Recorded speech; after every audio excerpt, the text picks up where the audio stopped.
গল্প শুরু করার আগে আপনাদের কাছে একটি বিশেষ অনুরোধ।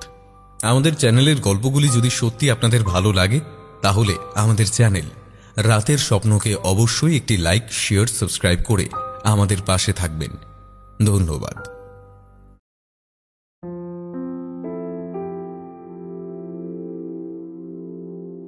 সৃজার মন একটুও ভালো নেই।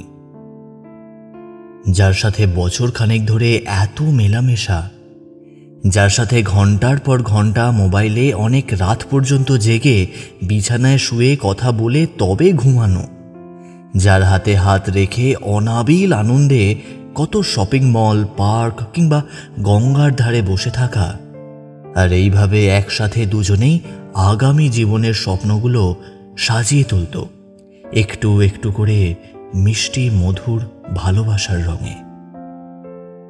এই পর্যন্ত সব ঠিকই চলছিল বলা চলে, কিন্তু কোথা থেকে যেন কি হয়ে গেল।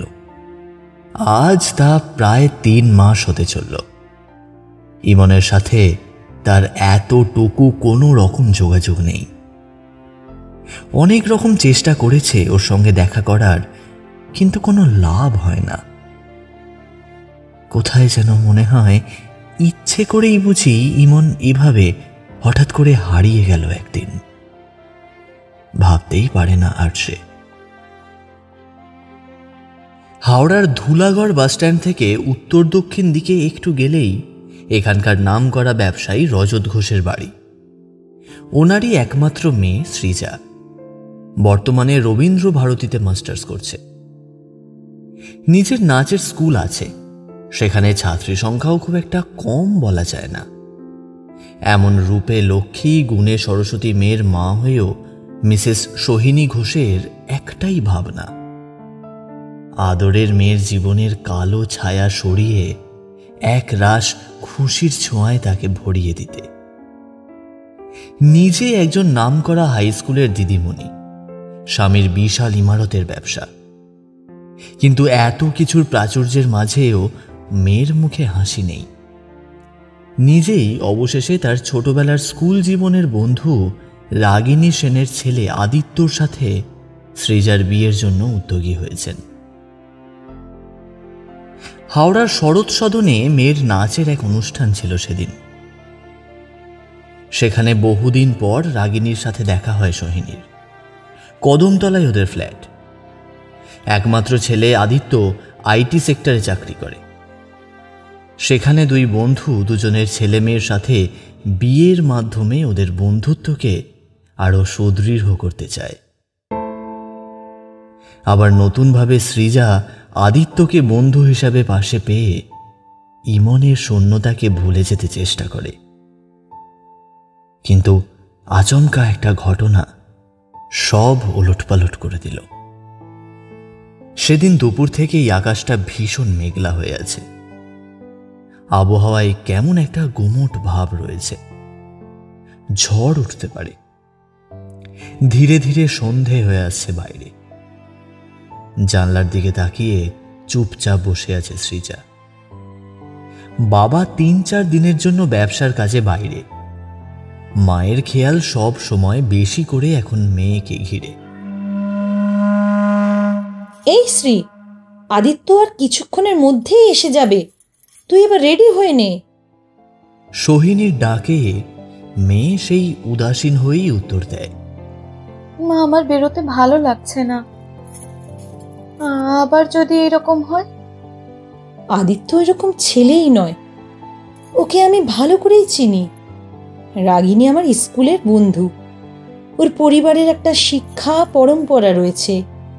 তাই সেদিন যখন এতদিন পরে আমাদের আবার দেখা হতেও জানতে পারলো তুই আমার মেয়ে, তখন ওই আমাকে বলল ওর একমাত্র ছেলে আদিত্যর সাথে তোর বিয়ের কথা।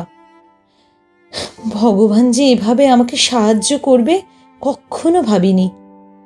কিন্তু মা, আর কোনো কিন্তু এবং যদি এসব জীবন থেকে বাদ দিয়ে নতুনভাবে বাঁচতে শিখতে হবে তোকে। মনে করবি এইটা তোর জীবনে মানুষ চেনার পরীক্ষা একটা।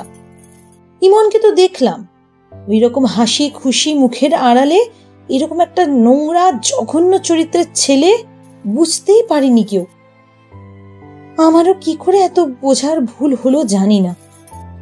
ওর ওপর কতখানি ভরসা করেছিলাম আমি, আর সে কিনা এইভাবে। যাক, আরো অনেক বড় কিছু ক্ষতি হওয়ার থেকে বেঁচে গেছিস, এটাই অনেক। এমন সময় কলিং বেলটা বেজে উঠল। সৃজার মা বলল, ওই ওই মনে হয় আদিত্য এলো। শ্রী, দরজাটা খুলে দে।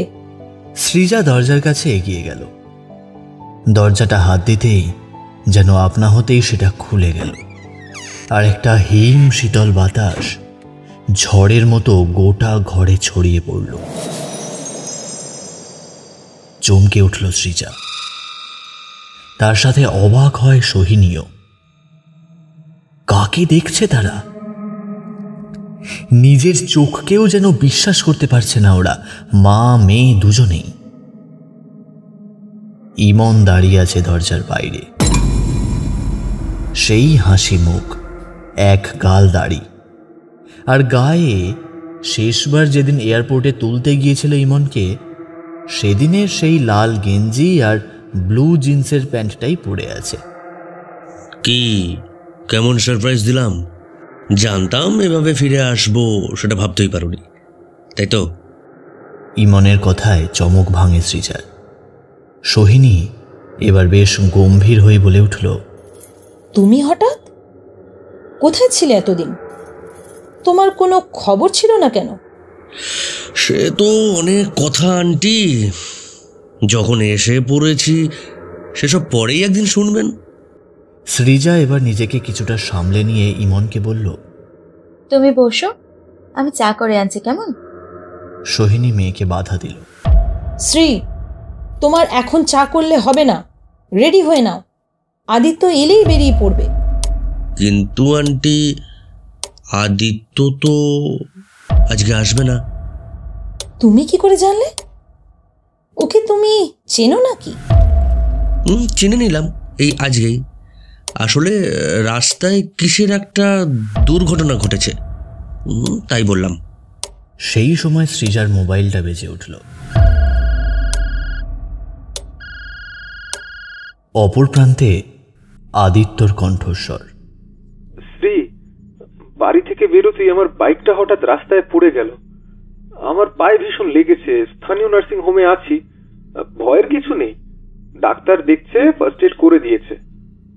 ঘন্টাখানেক পরেই মনে হয় বাড়ি চলে যাব, কিন্তু বুঝতে পারছি না, ভালো রাস্তায় সিগন্যালে দাঁড়িয়ে থেকে এমন ভাবে আচমকা গাড়িটা পড়লো, মনে হলো কেউ যেন জোর করে ঠেলে ফেলে দিল। গায়েও খুব লেগেছে। সপ্তাহখানেক আর বেরোতে পারবো না মনে হয়। তোমাকে এখন বাইরে বেরোতে হবে না আদি, আমি তোমাকে দেখে আসবো। আচ্ছা, এখন রাখছি তাহলে। ফোনটা কাটতেই সৃজার নজর যায় ইমনের দিকে। তাকিয়ে দেখল ওর ঠোঁটের কোণে একটা শয়তানি হাসি খেলে যাচ্ছে। সোহিনী মেয়েকে বলল, শ্রী, তাহলে আমাদের রাগিনীর বাড়িতে আদিত্যকে দেখে আসা দরকার।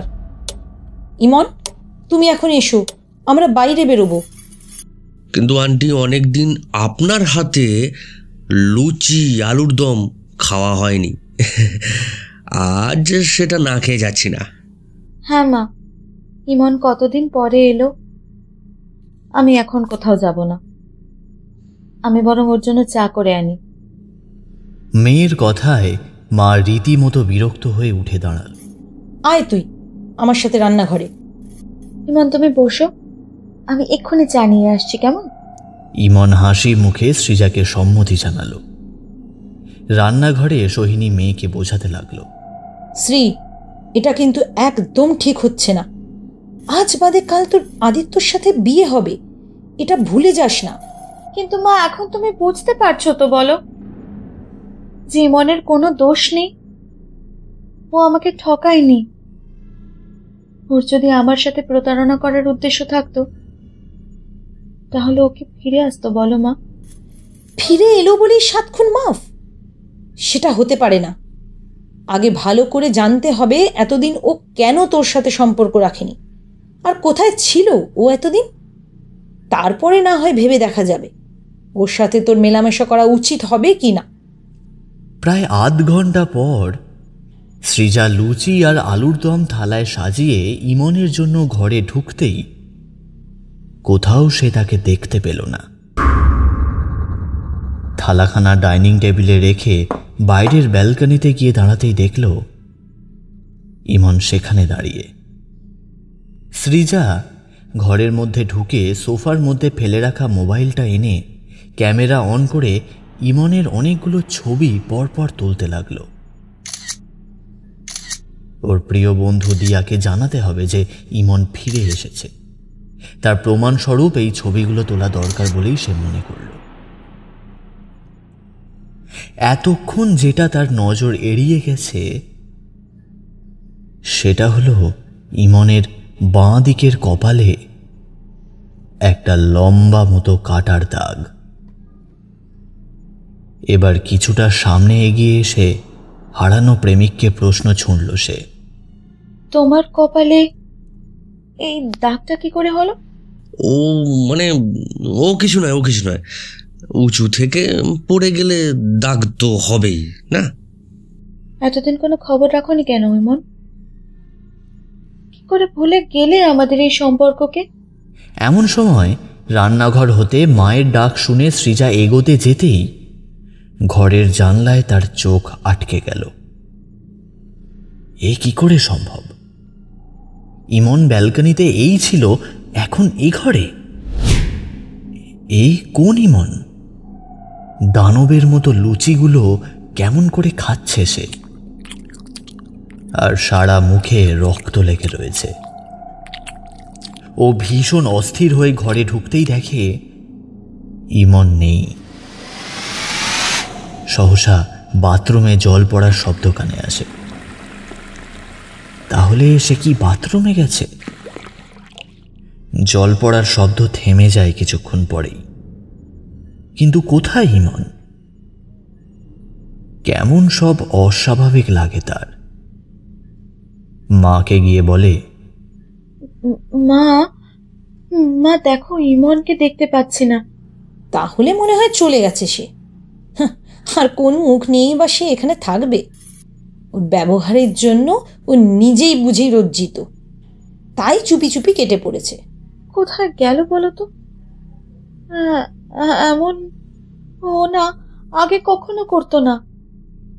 সব সময় গেলে আমাকে বলে তবে যেত।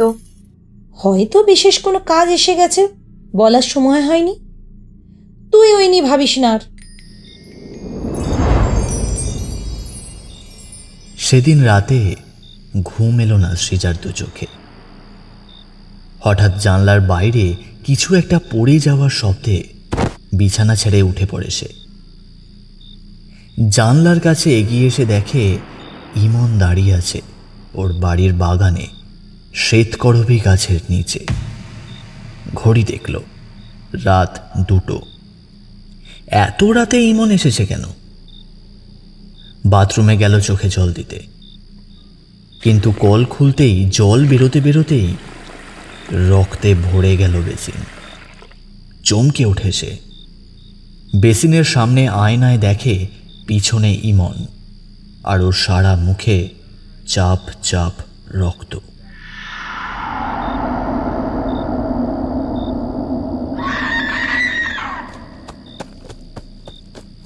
আর থাকতে না পেরে সে চিৎকার করে সেখান থেকে ছুটে বেরিয়ে আসে। তার চিৎকারে মায়ের ঘুম ভেঙে যায়। কি হয়েছে শ্রী?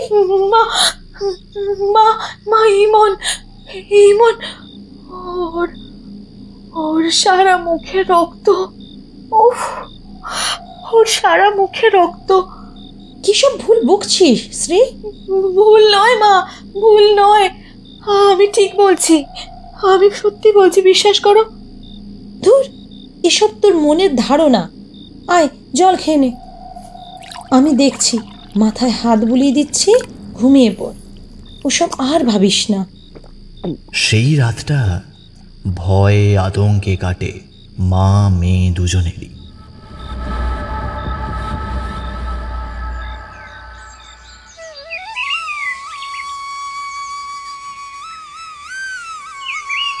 পরের দিন মায়ের ডাকে সৃজার ঘুম ভাঙে। সোহিনী ঘুম ভাঙিয়ে মেয়েকে মনে করিয়ে দেয় কয়েকদিন আগে আদিত্যর মা বাড়িতে সত্যনারায়ণের পুজোতে নিমন্ত্রণ করেছিল। এছাড়া রাগিনীর গুরুদেব অনেকদিন পরে পুজোতে আসছেন, তাই ছেলের বউকে দেখিয়ে ওনার আশীর্বাদ নিতে চান, যাতে ছেলে বৌমার বিবাহিত জীবন সুখের হয়। আজ মায়ের সাথে আদিত্যকে দেখতে যাবে সে।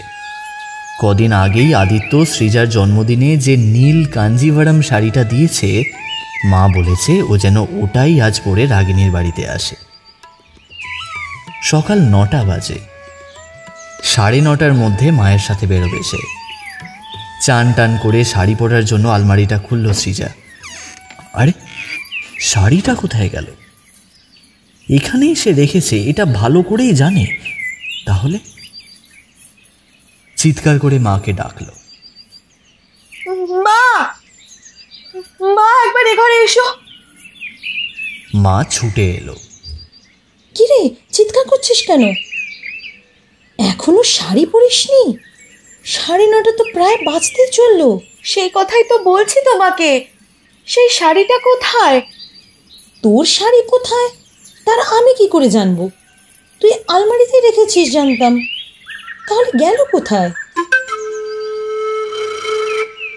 আলমারি থেকে সব শাড়ি নামিয়ে ঘেঁটে ফেললেও মেয়েকে সেই আদিত্যর উপহার দেওয়া শাড়ি আর পেল না। ওদিকে মোবাইলে রাগিনীর ফোন।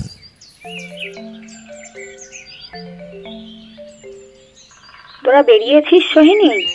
ঠাকুরমশাই এসে গেছে, দেরি করিস না। শ্রীকে গুরুদেব দেখবে, সেই জন্যই আসছে। এখান থেকে উনি আবার আরেক শিষ্যের বাড়ি যাবেন, তাড়াতাড়ি চলে আয়। সোহিনী তার বন্ধুকে উত্তর দেয়, না না, আমি এক্ষুনি বেরোবো, চিন্তা করিস না, ঠিক সময় পৌঁছে যাব। কি আর করা যাবে এখন? অনেক খুঁজেও সেই শাড়ি যখন পাওয়া গেল না, তখন অন্য শাড়ি পরেই মায়ের সাথে আদিত্যর বাড়ির দিকে পা বাড়ালো সৃজা।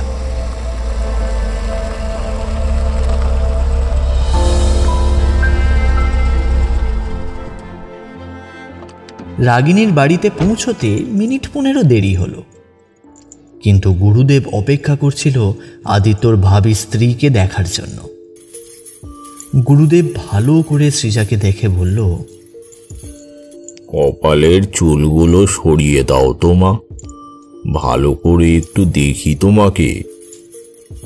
কিছুক্ষণ পরেই কেমন গম্ভীর হয়ে যাওয়ায় রাগিনী গুরুদেবকে বলল, বাবা, সবকিছু লক্ষণ ভালো তো?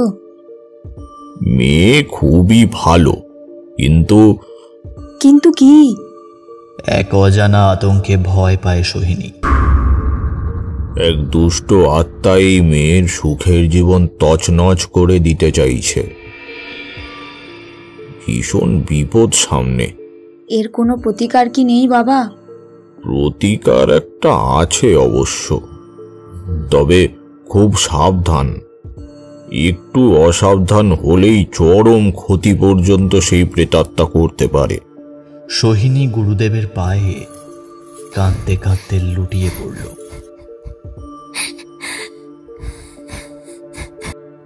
বাবা, আপনি আমার মেয়েকে বাঁচান, আপনি একমাত্র ভরসা আমাদের।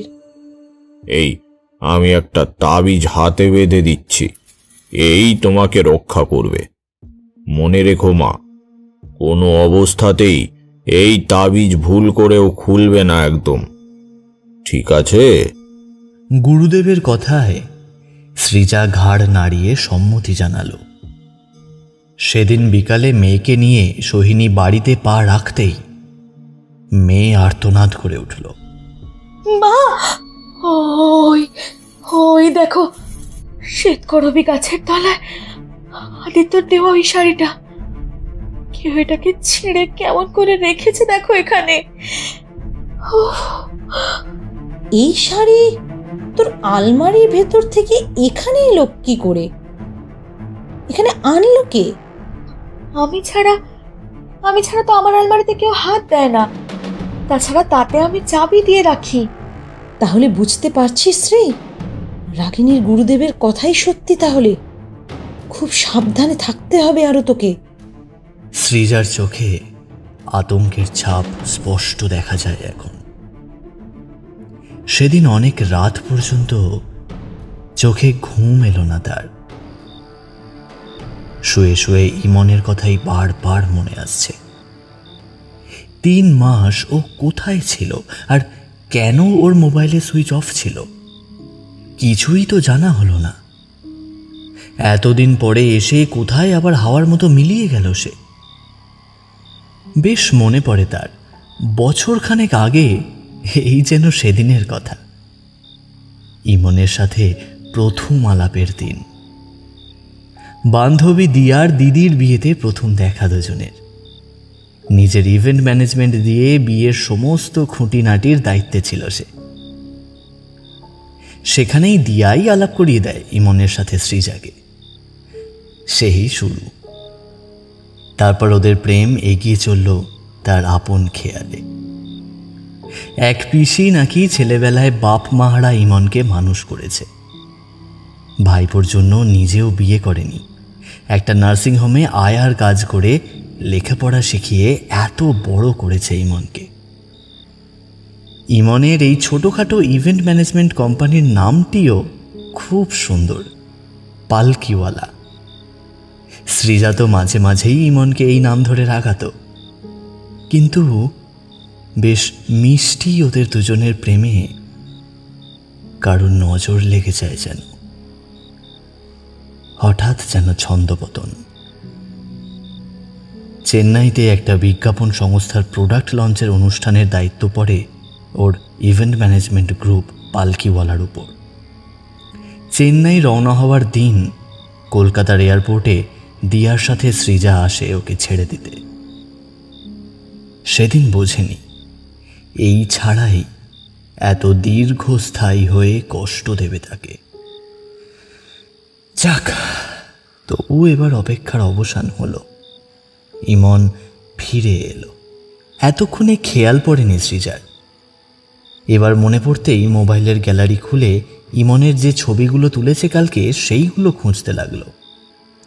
দিয়ার হোয়াটসঅ্যাপে ছবিগুলো পাঠিয়ে সে বন্ধুকে এই বার্তা দিতে চায়, হারানো প্রেম আবার নিজেই ফিরে এসেছে তার মনের মানুষের কাছে।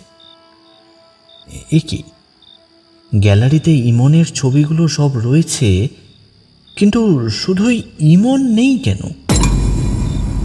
পরপর 5টা ছবি সে দেখল। ব্যালকনিতে সব কিছুই পরিষ্কারভাবে দেখা যাচ্ছে, অথচ ইমনের একটাও ছবি সেখানে নেই। এটা কি করে হয়? কেমন যেন গোলমাল লাগছে সব। চিন্তায় আর কিছুতেই ঘুম আসে না। হঠাৎ বিছানায় শুয়ে পাশ ফিরতেই জানলার কাঁচে দেখল দালানে কার ছায়া। কিছুক্ষণের মধ্যেই জানলাটা খুলে গেল দড়াম করে একটা আওয়াজ করে। সেখানে জানলায় কার দুখানি হাত তাকে ডাকছে। এবার একটা গলা শুনতে পেল সে। শ্রী, শ্রী, চলে এসো। আমি এখানে ভীষণ একা। তোমাকে ছাড়া আমি থাকতে পারছি না। আমরা দুজনে কেউ কাউকে ছেড়ে থাকবো না। তুমি বলেছিলে আমাকে, এসো এসো, দেরি করলে আসতে পারবে না তুমি, আর আমিও পারবো না। এসো শ্রী, এসো। কে ডাকছে তাকে? এই শব্দ খুব চেনা তার। এই গলা ইমনের। সেই এই সময় দোতলার দালানে এলো কি করে? তারপরে সেই হাত দুটো আচমকা বড় হতে শুরু করে তার দিকে এগিয়ে আসছে জানলার গ্রিলের ফাঁক দিয়ে। হাত দুটোয় তাজা রক্তে মাখামাখি একেবারে, আর তার সাথে সেই ফিসফিস করে সেই ডাকার আওয়াজ। হাত দুটো তার গলা আঁকড়ে ধরতে চায় যেন, সেইভাবেই এগিয়ে আসছে। সৃজার গলা শুকিয়ে যাচ্ছে, দম বন্ধ হয়ে যাবে তার। পাশে শুয়ে থাকা সোহিনী এ সময় ভাগ্যিস উঠে পড়ল। কিরে, শুয়ে শুয়ে করছিস কেন? এখনো ঘুমোসনি? মা, ওই দেখো তোমার পিছনে কে দাঁড়িয়ে। তুমি সরে যাও, না হলে মেরে ফেলবেও তোমাকে। সোহিনী ঘরের লাইট জ্বালে। কোথায় কে? কেউ নেই তো এখানে। কিন্তু আমি যে স্পষ্ট দেখলাম, একটা ছায়ামূর্তি তোমার পিছনে দাঁড়িয়েছিল। আবার তুই উল্টোপাল্টা ভাবছিস? তোর মনে হয় শরীর দুর্বল হয়ে গেছে, তাই এইসব মনের ভুল ধারণা আসছে তোর মাথায়। দেখি কাল একবার ডাক্তার রুদ্রর কাছে তোকে নিয়ে যাব। তোর বাবাকেও সব জানাতে হবে। আমার এইসব ব্যাপার মোটেই ভালো ঠেকছে না। সোহিনী মেয়েকে জড়িয়ে ধরেই বাকি রাত জেগেই রইল।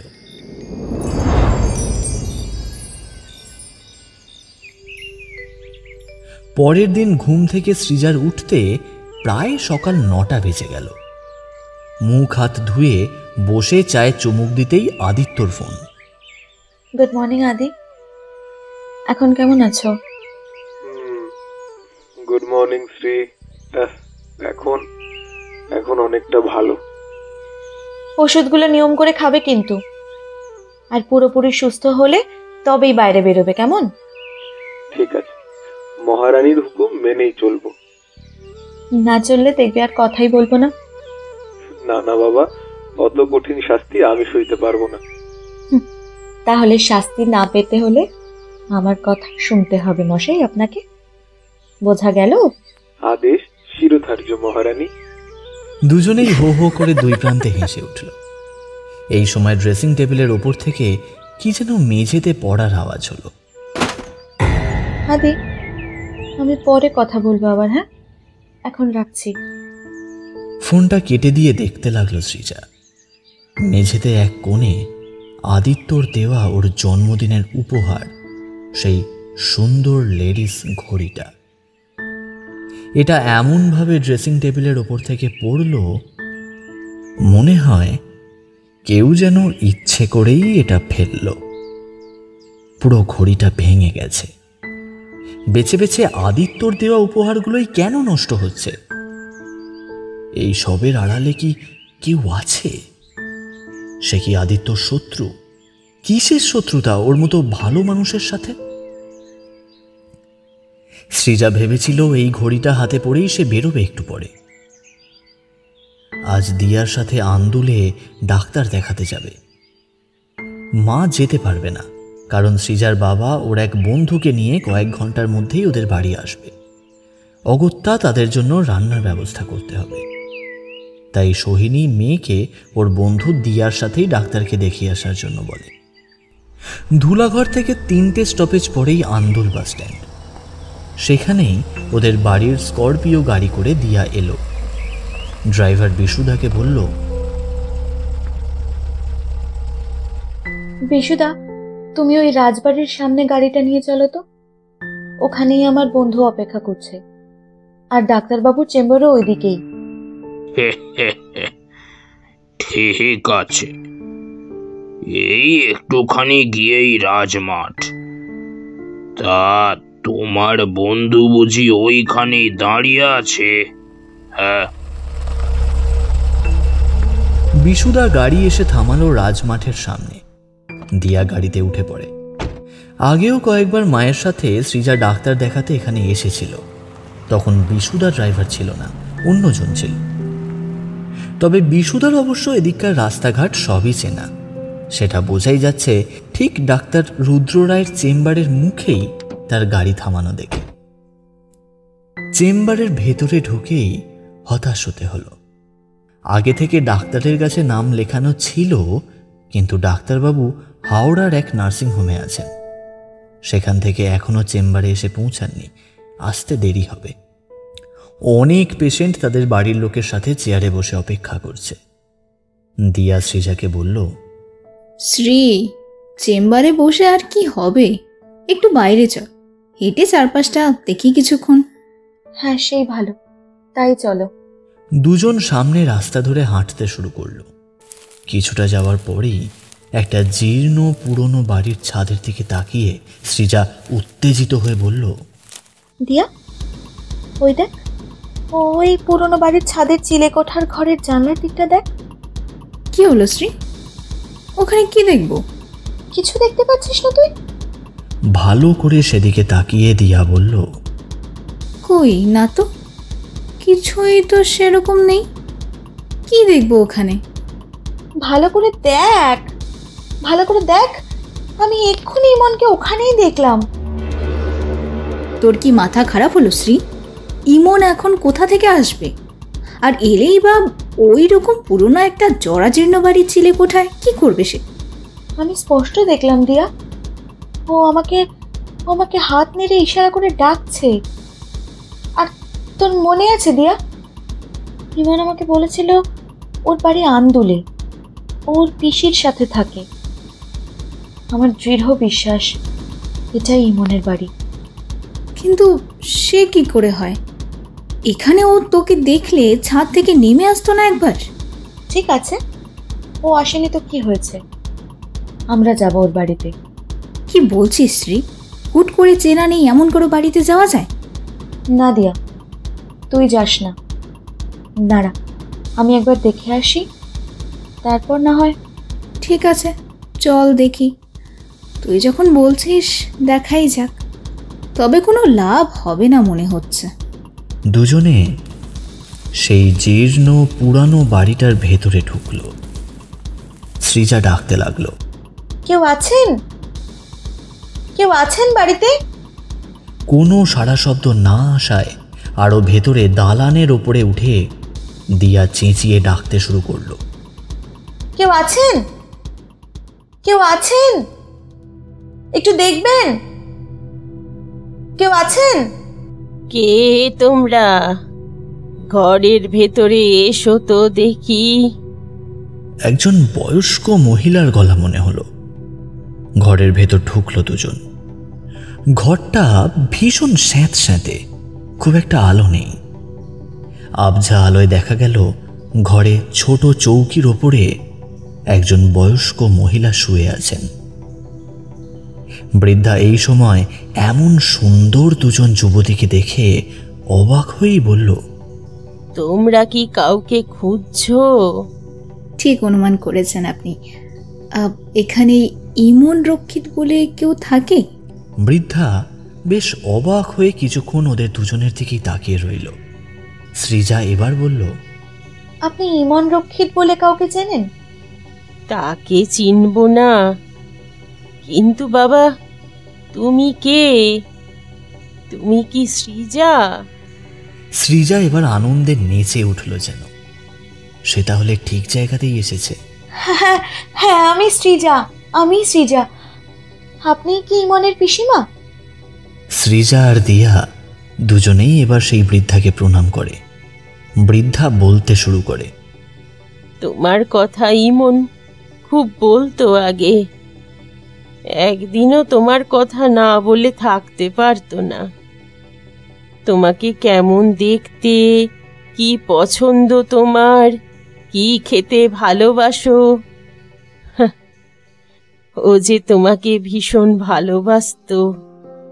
ভালোবাসতো মানে? কেন পিসিমা, তোমার ভাইপো কি এখন আর স্ত্রীকে ভালোবাসে না? কথাটা দিয়াই বলল বৃদ্ধাকে। সে কি করে বলবো আমি। কেন, ইমন এখন আর সৃজার কথা তোমাকে বলে না? কি করে আর বলবে সে? সে তো এখন সকলের ধরা ছোঁয়ার বাইরে। কি বলছো পিসিমা? কিছুই বুঝতে পারছি না। সৃজার কথা শুনে পিসিমা বলল, কেন, তুমি বুঝি জানো না কিছু? কিছুই শোনোনি? তোমার সাথে শেষবার তার কবে দেখা হয়েছে? আমি ওর চেন্নাই যাবার দিন ওকে ছাড়তে কলকাতার দমদম এয়ারপোর্টে গিয়েছিলাম, আর সেই শেষ দেখা। কিন্তু আজকে যে ওর সাথে এতদিন পর, তাও প্রায় 3 মাস পরে আবার দেখা হবে, ভেবে কেমন হচ্ছে আমার। ভাগ্যিস ওকে ছাদে চিলেকোঠার ঘরে দেখতে পেলাম। তা না হলে আজকেও দেখা হতো না। বৃদ্ধা এবার পাগলের মতো আচরণ করতে লাগলো যেন। কি বললে? আজকে দেখেছো তুমি ইমনকে? কিন্তু সে কি করে হয়? ব্যাঙ্গালোরেও কাজ নিয়ে গেছিল, একটা উঁচু বিল্ডিং এর দালান থেকে নিচে পড়ে হাউমাউ করে পিসিমা এবার কাঁদতে শুরু করে। দিয়া বৃদ্ধাকে সান্ত্বনা দিয়ে বলে, ওসব ঠিক হয়ে যাবে, তোমার ভাইপো আবার সুস্থ হয়ে উঠবে। কিন্তু কই আর, সে তো সুস্থ হলো না। এসো এসো আমার সাথে পাশের ঘরে। পিসিমা সৃজা আর দিয়ার হাত ধরে পাশের ঘরে নিয়ে আসে, আর একটা দেওয়ালের দিকে তাকিয়ে কাঁদতে কাঁদতে বলে, ওই দেখো আমার ইমন, ও সুস্থ হতে পারেনি আর। এবার সৃজা আর দিয়া দুজনেই সামনের দেওয়ালের দিকে তাকিয়ে আর্তনাদ করে ওঠে। দেওয়ালে টাঙানো ইমনের ছবিতে মালা দেওয়া। সৃজাকে জ্ঞান হারাতে দেখে দিয়া চেঁচিয়ে ওঠে, এই শ্রী, এই কি হলো তোর? দিয়া মোবাইলে বিশুদাকে ফোন করে বলে, বিশুদা, তাড়াতাড়ি গাড়িটা ডাক্তারবাবু চেম্বার ছেড়ে সামনে দুটো বাড়ির পরে এসো, শ্রী অজ্ঞান হয়ে গেছে। সৃজার যখন জ্ঞান ফিরল তখন ওর নিজের বাড়ির বিছানায় শুয়ে আছে সে। মা মাথার কাছে বসে কাঁদছে, দিয়া পাশে বসে, আর ওর বাবা ওর পায়ের কাছে বসে আছে। আর ওর বাবার পাশেই সেই ওর বাবার বন্ধু অনিন্দ সাধুখা। ইনি একজন নামকরা জ্যোতিষী ও তন্ত্র সাধক। মেয়ের জীবনে হঠাৎ করে ঘটে যাওয়া অদ্ভুত সব ঘটনা স্ত্রীর কাছে শুনে রজতবাবু সঙ্গে করেই এমন তন্ত্র সাধক বন্ধুকে এনেছেন। এবার জ্ঞান ফিরে সৃজা সকলের দিকে তাকাতে তাকাতে যেই চোখ গেল অনিন্দ সাধুকার উপরে, অমনি চোখ দুটোকে বড় বড় করে বিকট গলায় চিৎকার করতে লাগলো, বেরিয়ে যা তুই, একে বার করে দে এক্ষুনি। এই কিরকম মেয়ের গলার আওয়াজ? একজন পুরুষের আওয়াজ তো এটা। মিসেস সোহিনী তখন ভালো করে লক্ষ্য করল মেয়ের হাতে গুরুদেবের সেই তাবিজটা নেই। আতঙ্কে তিনি বলে উঠলেন, এ কি, গুরুদেবের সেই তাবিজ কোথায় গেল? ওটা নেই দেখেই স্ত্রীর এইরকম অবস্থা। অনিন্দবাবু এবার মালতীকে দিয়ে 1 সরা আতপ চাল আর 1 সরা সাদা সর্ষে আর 1 তাল গঙ্গা মাটি এনে তার দিকে তাকিয়ে অনেকক্ষণ ধরে মন্ত্র বলে এবার তাকালো সৃজার দিকে। কে তুই? কি করতে এসেছিস এখানে? আমি তোকে কিছু বলবো না, তুই যা এখান থেকে। বলবি না? কি করে তোকে বলাতে হয় দেখ। এই বলেই সেই সরা থেকে 1 মুঠো চাল হাতে নিয়ে বলল, এবার বলবি কি আমি চাল ছুঁড়ে মারবো তোকে? না না না না না, বলছি বলছি আমি বলছি বলছি বল তাড়াতাড়ি, কে তুই? আমি ইমন, স্ত্রীর উপরে একমাত্র আমার অধিকার। আমি ওকে ভীষণ ভালোবাসি। কিন্তু তুই তো এ জগতের নেই এখন, অন্য জগতে তোর বাস। তাহলে এটা সম্ভব নয় কোনো মতেই। তুই তোর জগতে ফিরে যা। আমি ওকে আমার জগতে নিয়ে যেতে চাই, তাহলে কোনো অসুবিধা হবে না। আর আমি ছাড়া অন্য কেউ ওর পাশে থাকবে না। ওই আদিত্য সেনকে আমি শেষ করে দেব। আমার স্ত্রীর পাশে এলে, এটা আমি বলে দিচ্ছি, স্ত্রীর ওপর একমাত্র আমার অধিকার আমার। তুই যাবি কি বল? আমি আসতে চাইনি, কিন্তু যেদিন দেখলাম আদিত্য এসেছে সেদিনকার আমি এসছি। আমার আত্মা যে অতৃপ্ত, আমার আত্মার মুক্তি ঘটিয়ে দে তুই, তাহলে আমি ফিরে যাব এখান থেকে, ছেড়ে দেব আমি। ঠিক আছে, তোর আত্মার মুক্তির জন্য আমি সব রকম ব্যবস্থা করব। এখন তুই ওকে ছেড়ে দে। না, শ্রী আমার, ওকে কারো হতে দেব না। আদিত্য, ওকে আমি শেষ করে দেব। এইবার অনিন্দবাবু হাতের মুঠোয় রাখা চালগুলো সৃজার গায়ে ছুঁড়তে লাগলো। সৃজা এইবার চেঁচাতে লাগলো, আমি ছেড়ে দেব, কিন্তু আমার মুক্তির কি করবি বল, তবেই ছাড়বো। আমি জানি তোর মৃত্যু স্বাভাবিক নয়, তাই মুক্তি হতে পারছে না। তোর এই অতৃপ্ত আত্মার মুক্তির ব্যবস্থা আমি করব। রজত ঘোষ এবার বলে উঠল, আমার মেয়েকে ছেড়ে দে। তোর মুক্তির জন্য যা যা ব্যবস্থা করতে হবে আমি সবেতেই রাজি। আমি তোর মুক্তির ব্যবস্থা করব, কথা দিলাম। কিন্তু শ্রীকে আমি এখনো ভালোবাসি, ওকে ছেড়ে থাকতে পারছি না। তাহলে তুই সহজে যাবি না দেখছি। এবার কিছু সর্ষে মুঠোয় নিয়ে সৃজার গায়ে মন্ত্র বলতে বলতে অনিন্দবাবু ছুঁড়ে মারতে লাগলো। সৃজা চুল ঘুরিয়ে চেঁচাতে লাগলো, আমি চলে যাচ্ছি, তুই থাম এবার, তুই থাম। এবার আসল মক্ষম অস্ত্র, সেই মন্ত্রসিদ্ধ গঙ্গার মাটিকে ছুঁড়ে দিল সৃজার গায়ে। রজতবাবু আর তার স্ত্রী দেখল তাদের মেয়ে একবার একটা বিকট চিৎকার করে বিছানায় লুটিয়ে পড়ল। এই সময় মালতী ছুটে এসে বলল, মা ঠাকুরন, শ্রী দিদিমণির হাত থেকে এই তাবিজ খুলে উঠোনে পড়েছিল। আরে, এটাই তো সে গুরুদেবের দেওয়া রক্ষা কবচ। শ্রী কখন খুলে গেছে হাত থেকে জানেই না, তাই আজ ওর এই বিপদ। কত ধকল সইতে হলো মেয়েকে আমার। শ্রী, এই শ্রী, চোখ খুলে দেখ মা। মা, আমার কি হয়েছে? কাঁদতে কাঁদতে সৃজা বলে উঠল, জানো মা, ইমন মারা গেছে। মেয়েকে বুকে জড়িয়ে মাথায় হাত বুলিয়ে সোহিনী ঘোষ বলতে লাগলো, আদিত্যকে নিয়ে তোমার এক নতুন জীবন শুরু করে সামনে এগোতে হবে তোমাকে। অতীতকে আঁকড়ে আর থেকো না তুমি। রজত ঘোষ স্ত্রীর দিকে তাকিয়ে নির্দেশ দিল, এবার সামনের মাসেই আদিত্যর সাথে শ্রীর বিয়ে দেব আমি। সোহিনী, তোমার বন্ধু ওই রাগিনীকে বলে ব্যবস্থা করো এবার।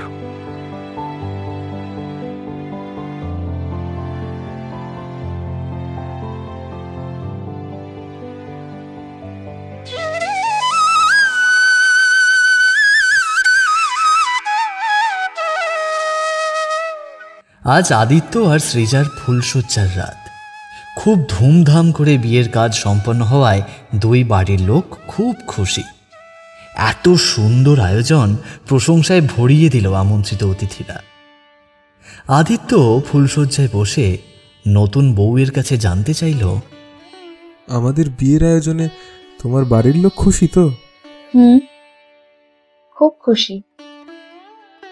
কিন্তু তুমি এত সব ব্যবস্থা করলে কি করে? আমি নই, আমার জানাশোনা এক ইভেন্ট ম্যানেজমেন্ট গ্রুপকে এই বিয়ের আয়োজনের দায়িত্ব দিয়েছিলাম। ওরাই সব এত সুন্দর করে তুলেছে। হ্যাঁ, আরো সারপ্রাইজ আছে স্পেশাল আমার আর তোমার জন্য ওদের তরফ থেকে। সৃজার প্রিয় হলুদ গোলাপ দিয়ে তৈরি করা হয় পালকি।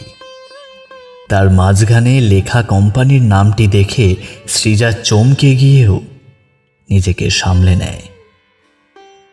অথচ ঘুরে ফিরে বারবার ওই নামটিতেই চোখ চলে যায় তার।